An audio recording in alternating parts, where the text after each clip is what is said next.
If you want to know how the dollar's doing, ask yourself the dollar price of gold. Well, right now, interest rates are going up, the dollar is getting stronger, and the dollar price of gold is going down.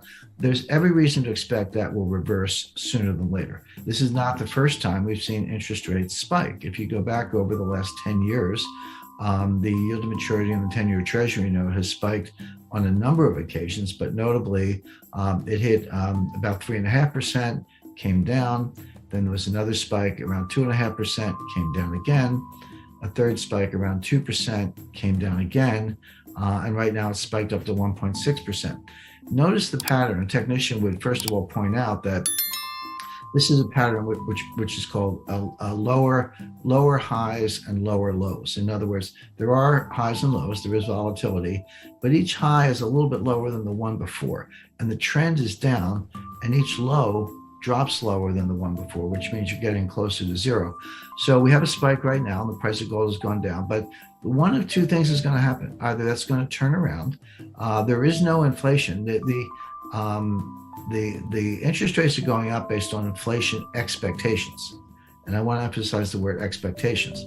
We have this $1.9 trillion spending bill. They're going to, in the US, they're going to hand out $1,400 checks to everyone pretty much. The expectation is people are going to run out and spend the money, and that's going to boost GDP and exceed available capacity, and we're going to get inflation, so interest rates are going up. No, none of that's going to happen. We are going to hand out the checks, but the evidence is very good that people don't spend the money. They actually save it, and I'll refer you to this chart, which is the savings rate. Now, if you notice, this goes back 20 years. The U.S. savings rate runs between 5 and 8%.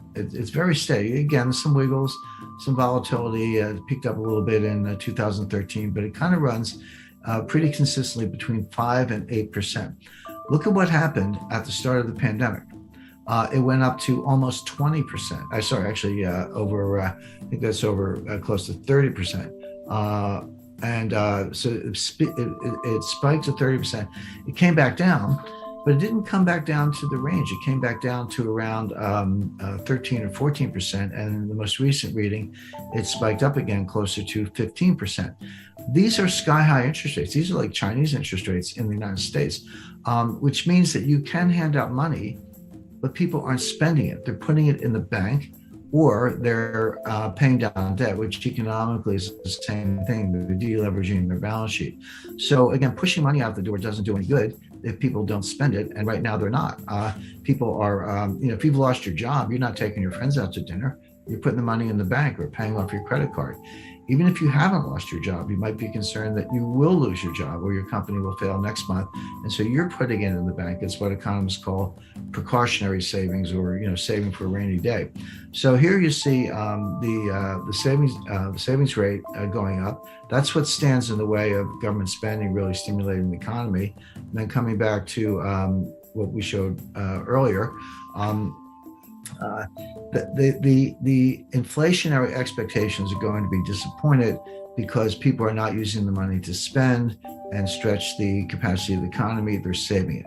So when that data comes through, probably by mid-year, the interest rates are going to come back down. The price of gold is going to soar, and we're going to be back into that upward trend we described. Now, what if I'm wrong? I mean, I don't think I am wrong, or I wouldn't have explained it that way.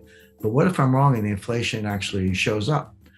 Guess what? Gold's going to go up. In other words, gold will go up if interest rates come back down, or if we get actual inflation, gold is going to go up, because it always does in inflation. Right now, we have the kind of the worst of all possible worlds. We have higher interest rates in anticipation of inflation, but we have no actual inflation. So there's no actual inflation there to get the price of gold going, but the higher interest rates are a headwind because it makes the dollar stronger.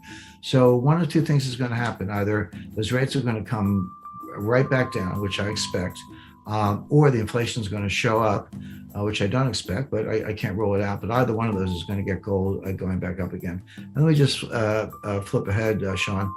Here's just a very simple illustration of where the price of gold is going.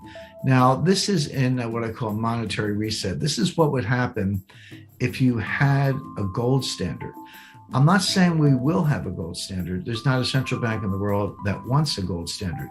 But if you thought about it, if you wanted to have a gold standard, or you wanted to just use gold as a metric in terms of monetary policy, here's what you'd have to take into account. So let's just start with the money supply. M1 money supply, and I use the large economies, US, China, Japan, the Eurozone, and the UK. And you can include Australia, Canada, New Zealand. The numbers don't change that much. They don't change significantly. But that's about $32.3 trillion. How much gold is there? Well, there's official gold, about 34,000 metric tons. And people say, well, there's not enough gold to support the world money supply. Maybe there was once upon a time, but commerce and payments and leverage and debt and everything has expanded so much that we don't have enough gold. And the answer to that is nonsense. There's always enough gold. It's just a question of price. So let's just do the math. So with 32.3 trillion of money supply, what if you wanted a gold standard with 40% backing? Well, that means you need $12.9 trillion worth of gold. That's 40% of 32.3 trillion. So I said we have 34,000 metric tons. Let's just take $2,000 per ounce. I know gold's about $1,700, but just use $2,000 per ounce for a round number. Gold has been there recently. 34,000 tons times $2,000 per ounce is $2.2 trillion. Well, I said we needed $12.9 trillion. Well, it looks like we don't have enough gold.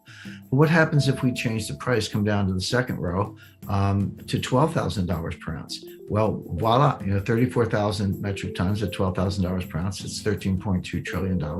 That's more than enough to back global M1 at a rate of 40%. So the point is, there's always enough gold. It's just a question of price. But if you want a gold standard, or if you want to use gold as a metric, the price has got to be $12,000 per ounce. If it's not, if it's any less than that, you've created a deflationary system. You're repeating the blunder of Winston Churchill in 1925.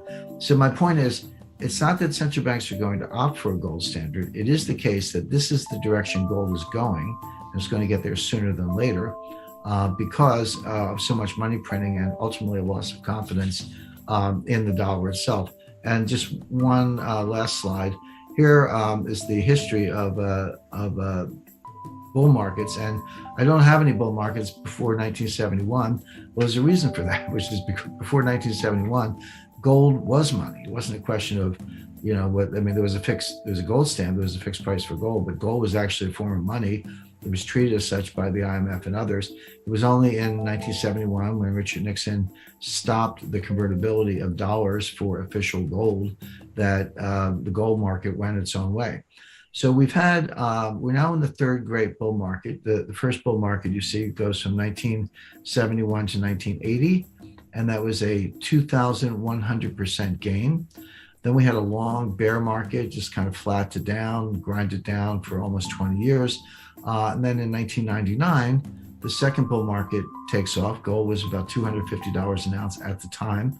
And that ran until August 2011, when gold hit $1,900 per ounce. And that gain was 670%. We're now in the third great bull market of history. It started, I can tell you the exact date, December 16th, 2015. Gold came in at $1,050 an ounce.